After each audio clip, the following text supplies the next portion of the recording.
it's definitely important to show fathers in films, to show a relationship that's Black love and see their relationship feels genuine on screen. A lot of Black males have grown up in a single parent home. To have a movie like this where we're about to establish a home with a strong foundation felt important to us. You know, we didn't want to stay in the lane of the stereotypes, go beyond just like the assertive manliness type of film and machoism boxing film.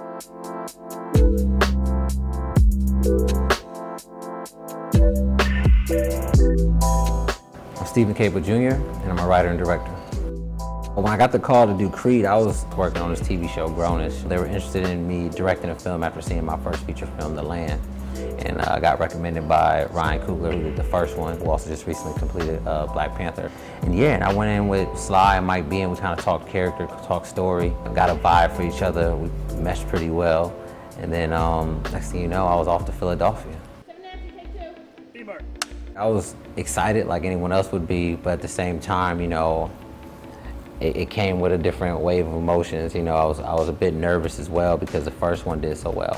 You know, you want to make sure that it's as good as the first one, if not better. It took a second to get the groove. We didn't have much time, so I had to dive right into it. It wasn't until talking to Michael B, talking to Tessa Thompson, talking about these characters that, you know, the pressure just started to deviate and disappear. And now it just became about work. With this particular film and franchise, there's a formula and science to it that Sly has put together in the earlier films. They said that I was allowed to, you know, put my own stamp on a franchise, but yet also have some creative freedom, you know, in the sense of making it my own.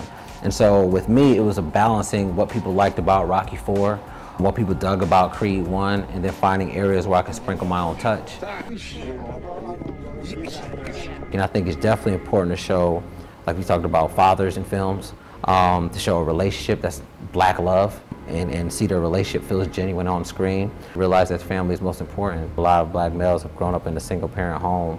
And like I said, to have a movie like this where we're about to establish a home with a strong foundation felt important to us. You know, we didn't want to, you know, again, stay in the lane of the stereotypes.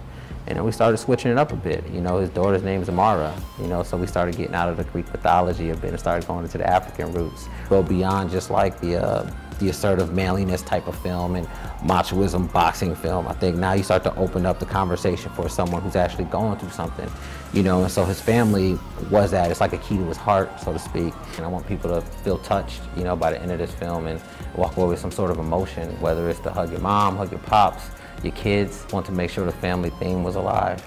You're the only person I want to share my moments with. We got this. To be able to carry that over to this film and use that as a theme, I felt like was natural and it came from an organic place. With the arc of the storyline, you start to go back to what's important, you know, so I think the parallelism there is, with me as a filmmaker, you kind of go back into what's important about films, that people care about these characters, not necessarily the big fight. And Tessa, when she came in, when I had my conversation with her, it felt like we had the foundation and the scenes right, but then she just added just another level to it. Something that these guys started in Creed 1 was trying to represent Black people in general in a positive light.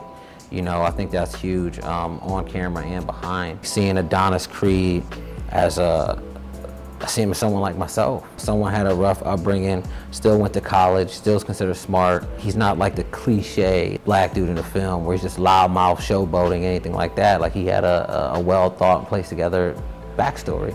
And I felt like I can relate to that, you know, and for us to be on screen and portrayed as that pushes a movement further. Even behind the scenes, having people such as Mike as a producer, Tess on the project, Ryan, executive producer, and me directing as a person of color, like that's huge for the movement. And the more we kind of collaborate and work together, I feel like it just progresses, you know, for Black people to get on screen and women.